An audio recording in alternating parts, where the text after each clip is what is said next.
Hello and welcome to FPL Mate, your best mate for fantasy Premier League content for the 2021-22 season. My name is Dan and welcome to the Game Week 35 team selection video. Oh my word, we've got three team selection videos after this. We are really so close to the end of the season, so we're really getting to exciting times. I'm very excited today to show you my Game Week 34 scores, and then we're going to go on to Game Week 35 talking about who I'm going to be transferring in and out and who I'm going to be captaining. So lots to talk about today. As always, if you do enjoy what you see today, please do leave a like, please do subscribe if you are new around here as well. You don't really want to miss the end of this season. It really is a bit of a mad one for me, that's for sure. But before we go any further, just a quick word from our sponsor today.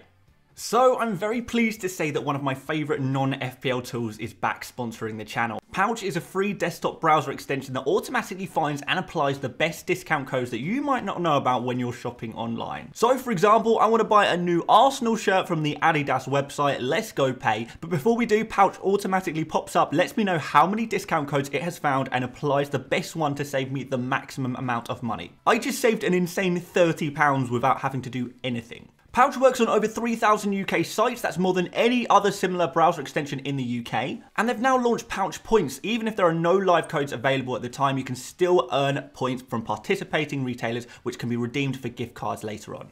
It's completely free, so there's literally no reason to not give it a go. It's an essential pick for your browser extension squad. Super easy to install with just a few clicks, and make sure to pin it to your browser as well. The first click is this one right here, which is also at the top of the video's description. Doing so supports the channel, but more importantly, supports your wallet. So what are you waiting for, guys? Join Pouch. Alrighty, with that said, we can have a look at my Game Week 34 scores, and it went well again.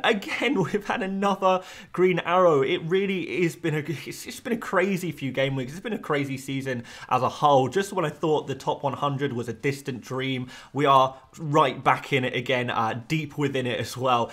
From 54 last game week up to 37 this game week. I'm recording this video just after the Chelsea game has finished, so with Mason Mount as captain, I did drop a little bit of ranks just today, but overall over the course of the whole game week, it is a big dub. So overall, definitely not complaining. 48 points away from first, which is probably slightly too far. It doesn't look like I'll be getting too close to first unless we get some kind of miracle over the next couple of game weeks, unless I go super differential, which maybe I will. But yeah, it's not too bad. We're 20 points inside the top 100, and I think we've gone from an aim, which I had a few weeks ago, of trying to just finish in the top 1k, whereas now I feel like the aim has to change, and we now need to go just go for top 100 at absolute minimum. We're well within it now. It's so possible. It's looking pretty good, looking more than possible. So I'm very happy with that. So yeah, let's just see if we can stay in the top 100. I think we can do it now. I know I've got no chips left. I know it's going to be difficult. I'll probably get a green arrow this game week maybe, but maybe a red arrow in Game Week 36 when everyone's using their chips. But for now,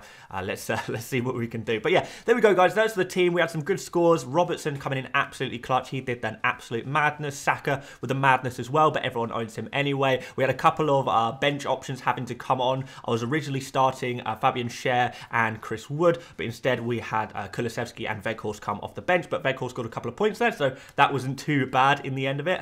Mount captaincy fail. Never mind, one of those things, but at least we got 5 points times 2 just for him playing that many minutes, so I guess that's not all bad there. But overall, look, I'm very pleased with where I'm at. I don't know if we're going to be touching first anytime soon, but we'll give it a go. Let me show you how I plan to do that. So guys, we've got a little bit of money in the bank. We've got a transfer to use, and I'm kind of tempted to save it, but also at the same time, if you want to be aggressive, if you want to go for the win, you kind of do have to actually use your transfer. So let me just lay on the pitch what I've got for you, and you can kind of see the situation I'm in right now and how I can possibly go from here, what kind of options I have in terms of transfers and captaincies. I'll tell you all about that. So first of all, guys, in goal, we're going to go for Ramsdale this game week. So they've got a game against West Ham, Arsenal do, and I think this is pretty good because West Ham obviously are playing this game against Arsenal in between two crucial Europa League games, two enormous Europa League games. Obviously they've lost the first one, but they will be looking to really go at it and win the second one, and if they're going to do that, that means they're probably going to have to rotate and rest a few of their first first team players, and that is even after the fact we consider that actually they're in a bit of trouble actually, West Ham, especially in defence in terms of suspensions and injuries. They don't have any fit centre-back, so maybe we'll talk about that a little bit later when we talk about another player I have on my pitch. But for Ramsdale, I think just because there might be a significant amount of rotation in the forward positions as well, I think there's a very good chance that that Arsenal can finally keep a clean sheet. Ramsdale can finally keep a clean sheet.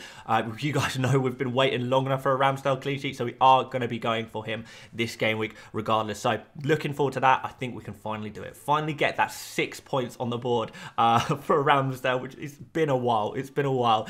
Into defence, we have got Trent Alexander-Arnold, Newcastle away. Newcastle rotating a little bit by this point. I'm not saying they're on the beach or anything like that, but I think Newcastle have certainly achieved their goal for this season, and they've got some pretty poor fixtures coming up as well, which we'll talk about in a minute. But we've got Trent, Newcastle away. I think that's a pretty good fixture. I don't know if Newcastle are that good at scoring goals at the moment. I kind of look at them and think maybe they are kind of lacking a little bit in terms of the real quality attackers. They've got some good players, don't get me wrong, but I feel like they're not a team that scores a lot of goals. So going in with Liverpool, Liverpool's team that is very, very good defensively, one of the better teams in the whole league defensively, and also the fact that Trent Alexander-Arnold, he is a player, you know, we talk about him as a defender, but he's not really. He is just a midfielder that also picks up clean sheet points, or more clean sheet points than a normal midfielder, and extra points for a goal. So yeah, in that sense, Trent is just like such an amazing FPL asset to have. So game against Newcastle, you would say Liverpool, with everything they're playing for right now, how well they're playing right now,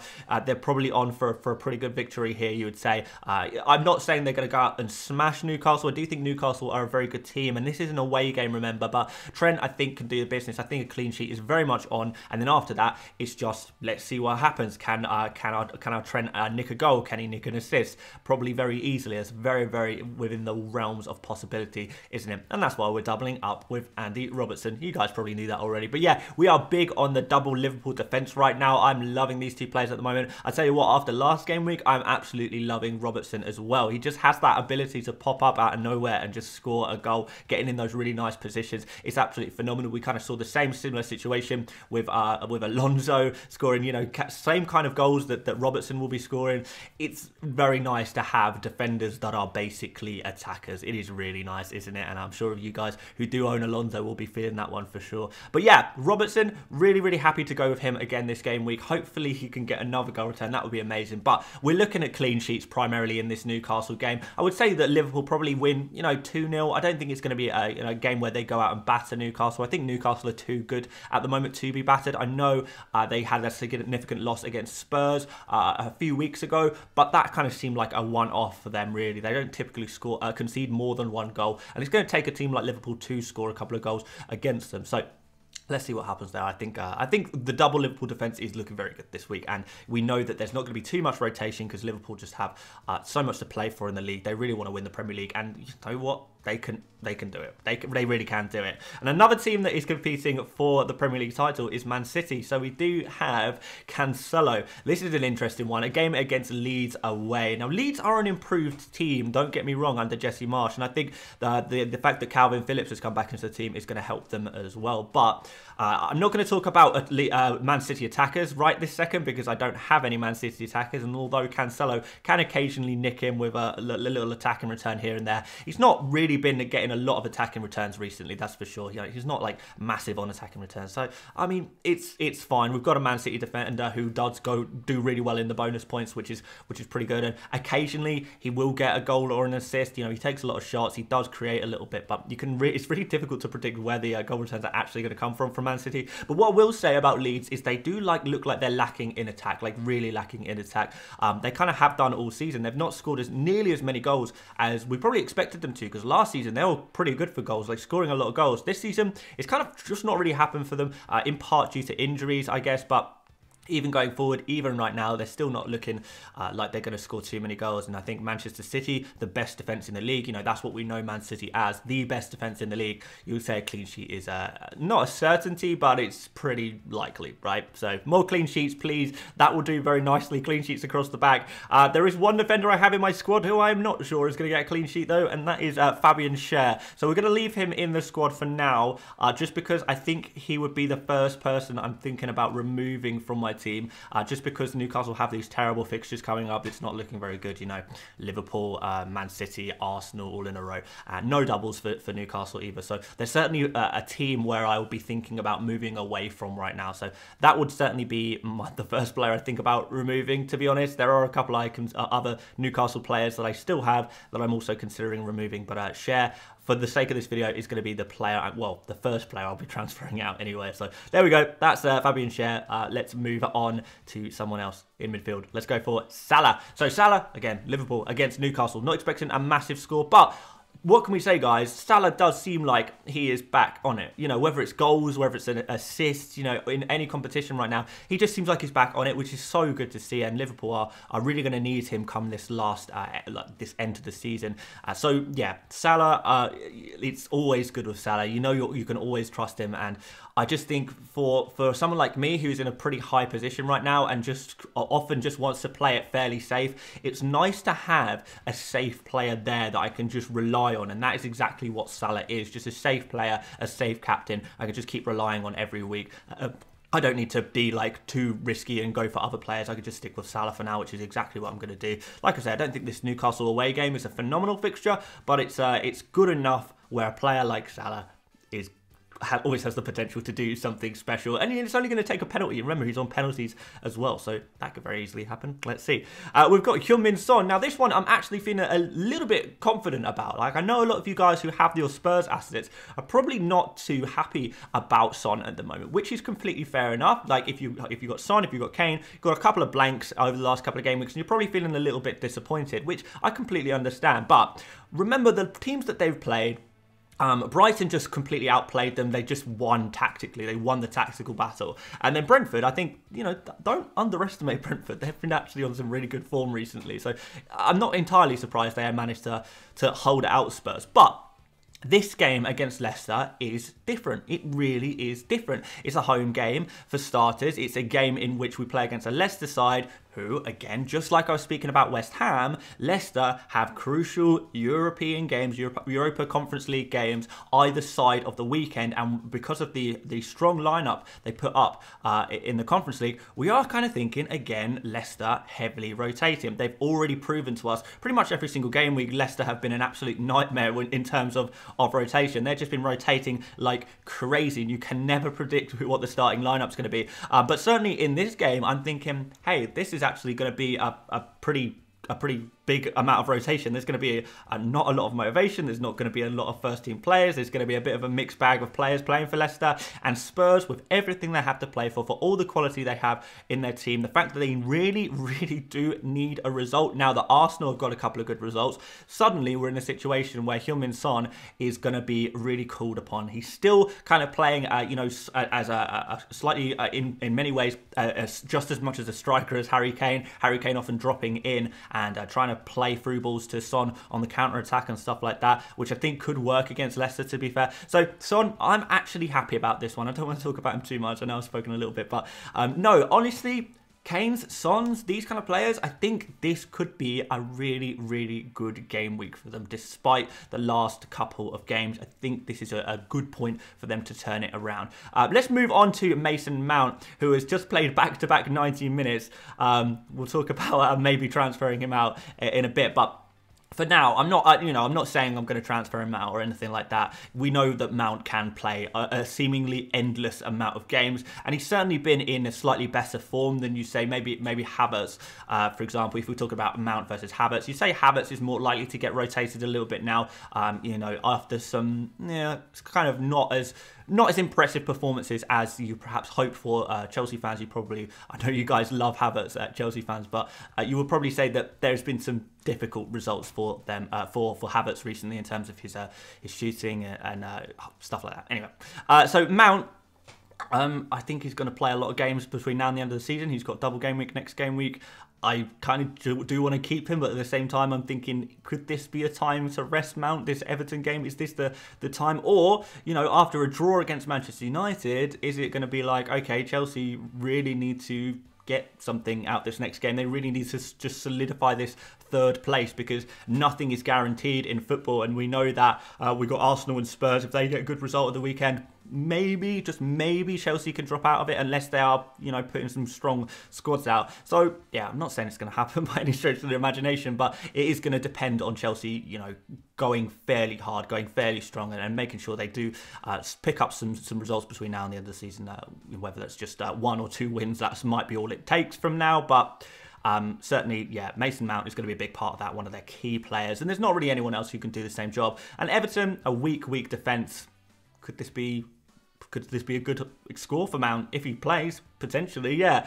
Moving on to Saka, for the same reasons where I spoke about Son and when I spoke about Ramsdale, I suppose, Saka against this West Ham defence is going to be good. Craig Dawson is suspended. All of the other centre-backs, Zuma, Ogbonna, they're all injured. They are all injured. They're not going to be available for this game. So I have no idea how West Ham are going to cope with this. They're probably going to have to play at least one youth centre-back. And aside from that, they're probably going to have to play, you know, right-backs and left-backs, you know, Creswell, Johnson, those kind of players at centre-back. But even then, you know, Creswell is probably going to want to be preferred for the Europa League game. They might actually want to rest Creswell for the Europa League game. So maybe they play an even weaker defence. And in that case, this is going to be crazy. Like, there's going to be so much rotation in the defence for West Ham. It could be enormous, you know, injuries and rotations combined. They could be playing with you know, a youth defence, essentially. It could be an insane opportunity for Arsenal to go out there and score a few goals, genuinely. And Arsenal will be all about that. They'll be all over that. And a player like Saka, the form that he's in, the fact that he's on penalties, oh my word. What a saviour that is, by the way. Saka getting these penalty points now. Who saw that coming a few months ago, a few weeks ago, whatever? Saka being the penalty man. It's absolutely crazy. So we're very much enjoying that one. So, yeah, honestly, I think this could be a good week for Saka. I'm genuinely considering him for a bit of a differential captain. It would be brave. It would be very, very brave indeed. But it's an option. It is an option. But there we go. We've got Kolasevski in midfield here as well. Kolasevski obviously playing for the same Spurs team that I think is going to do well against a Leicester team that is just rotated and unmotivated. Rotated and unmotivated. That should be like a little slogan for teams like Leicester and West Ham at the moment, shouldn't it? But yeah, Kolasevski, I actually feel like there's potential for Kolasevski to drop back a little bit and potentially play in a wing-back role. I think that could happen because I see Spurs recently and they just are really missing Doherty. The fact that Doherty is out of the team right now, it just seems to have damaged Spurs a lot and a lot of the way they play. We know the Conte system favours these attacking fullbacks, so maybe Kolasevski moves into one of those roles. Is that going to be a bad thing for Kolasevski? I mean, yes, in theory, him playing a little bit deeper is not such a good thing, but if a lot of football is being played through the wing backs, maybe that increases the opportunity for assists and goals, and who knows, it's not even guaranteed that that's going to happen. They may stick with kind of Emerson on one side, Reguilon on the other side, or probably more likely Sessegnon on the other side. Who knows, but Kolasevski, I think just because of the fixture, I kind of want to keep him. You know, there are obviously moves I can make in midfield here, but Kolasevski, he's pretty cheap, like actually really cheap for what he is. We know that the Spurs have got a double game week next game week. We know Spurs have got 2 really nice fixtures at the end of the season, Burnley and then Norwich, the final 2 fixtures of the season for them. So maybe I just want to hold on to my Spurs players, or as many Spurs players as I can, just because good fixtures, lots to play for. I mean, we want to go for the motivated teams, remember, because there will be a lot of rotation in the final couple of game weeks this season, and we can probably say that Son's, Kolasevski's are pretty safe, really, no matter what position they end up playing in. So, yeah, I think we're going to stick with Kolasevski. Certainly, this game against Leicester, I think, is a good one. I hope Spurs can go there and score a few goals. I think it's more than possible. But, yeah, come on, let's do it. Let's do it, Spurs boys. And up front, we're going to go with Weghorst. So, yeah, a bit of a meme player, a bit of a troll player going back historically. But I tell you what, since we're under the new management, Mike Jackson and Ben Mee at the helm, Burnley are, you know, actually looking okay. They're actually creating some chances, and it seems like Weghorst is really benefiting from a new system. And let's be honest, guys, it couldn't get much worse than it was before. So it's not like they could go, you know, Weghorst could do any less. But certainly now it kind of seems like they're playing a little bit more to his strengths. He's getting far more opportunities to shoot and score goals and, you know, make assists, flick-ons and stuff like that. He is doing, you know, just a lot better. It's been chalk and cheese over the last 3 games. Yeah, it's been 3 games since the new management took over. It's just been looking a lot better for Weghorst. And it's a game against Watford, a team that conceded a lot of goals, conceded a lot of chances, conceded some of the most chances of any team in the whole Premier League. So, look, Burnley, on their journey on the Great Escape, Weghorst is going to be a big part of that, and I think he could do okay. I think he could do pretty well at this game. So we are going to back Weghorst, trust him, and see what he can do. You know, he's got a goal and an assist in his last 3 games, so you know it's not too bad for a forward. Remember how little forwards usually do. That's actually not too bad, is it? Okay, guys, let's bring up the bench for you very quickly. Schmeichel against Tottenham away. Not going to play him there. Like I say, I don't think Leicester will do too well. We've got Broja against Crystal Palace. It's an option, but Broja's kind of been off it a little bit. And then we've got Wood and Burn. All of these massive amounts of Newcastle players I've accumulated over the weeks. They're still there, and yeah, we're not too happy about it. They've got some poor fixtures, so they're not going to play either. But let me tell you guys, I've got a few options in terms of transfers, and I'm going to tell you kind of what I've got on my plate. I'm not going to say exactly what I'm going to do right now, but I'll tell you what options I have in terms of transfers. Now, one option is to go from Mount to Coutinho. Coutinho is the player I would say I am the most fearful of into Game Week 35. So, am I going to play with fear and go with Coutinho? I think, honestly, that's a very good possibility. It's a game against Norwich for Aston Villa. I think they could have a very good game there. And Coutinho typically has scored very well in the against the weaker teams, you know, Leeds, Southampton. That's the kind of fixture that Coutinho seems to be doing quite well in so far since he's joined Aston Villa. So he's definitely an option. He's definitely a player I want. It's just a case of whether I'm willing to sacrifice Mount, and is that actually going to be a sideways move? Potentially, because we do have a glaring issue where I have too many Newcastle players. I could either play Broja and put all 3 Newcastle players on the bench. That could work. We could try and go for another striker. You know, I could do Wood to Nketiah, for example. That would be quite nice. Try and just take a little bit of money out of the Newcastle players. So that's something I've considered, particularly as I want to downgrade my forwards because I don't want the money in the forwards at all. And I do like the look of this Arsenal fixture a lot. But the move for the sake of this video, guys, is going to be, since I've got the exact cash for it, that might be a clue, since I've got the exact amount of cash for this transfer, then I may as well get the exact amount of cash for my transfer. That joke just did not work at all. But yeah, Fabian Schär to Matty Cash would be a really obvious transfer move for me to make. So for the sake of this video, that's what I'm going to say I'm going to do. Well, in reality, let's see what actually happens. But that looks a lot better now. You know, we've got a nice Aston Villa player against Norwich, which is what I want. I do ideally want at least one Aston Villa player for this game against Norwich, and then they've obviously got double doubles after that as well. So I think that overall looks pretty good, pretty nice there. It just makes my team look a lot better. So yeah, for the sake of this video, cash is in, and that will be my only transfer. Probably. I don't know. Let's see. I mean, I could go super aggressive and make multiple transfers. I've got some different ideas, but who knows what I'm actually going to go through with. In terms of captaincy, I could be boring. I could be interesting. I think for the sake, again, for this, I keep saying this, but for the sake of this video, and at the end of this, the day, this video is not for you guys to, you know, directly do exactly the same as me, but more take influence. And if I'm going to be, influence you guys in your decisions, then I should probably be sensible and say Salah captain for this game week. That is definitely the most sensible captain this game week. The second most sensible captain, I suppose, is Son. That's a captain I like as well. But obviously, like I said a little bit earlier, we've got Saka there as well, who I think could have a good game here, actually. And in general, there's a few other players who could do quite well. Cancelo could do quite well. Matty Cash could do quite well. I mean, Matty Cash is one of those players who randomly pops up with a 15-pointer. If I'm super, super risky, maybe I'll go for someone like Matty Cash and just hope that he gets a random high score out of nowhere. It's happened before. It could happen again.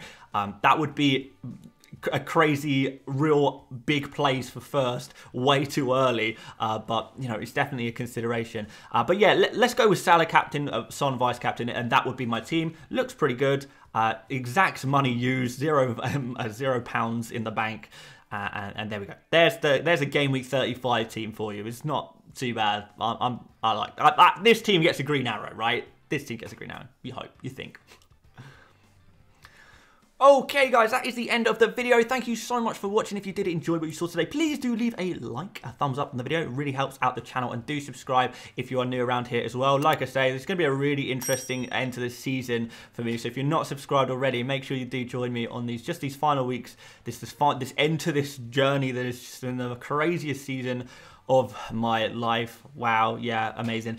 Make sure you do go check out Pouch. Honestly, I use Pouch all the time myself, so it's definitely something I recommend. I would never, you know, promote anything to you guys that I didn't personally really like as well. So completely free, no reason to not give it a go. And yeah, that's pretty much it. I think we're going to do a stream later, and then we'll do a deadline stream, another deadline stream in the morning as well. So there'll be 2 more streams before the deadline.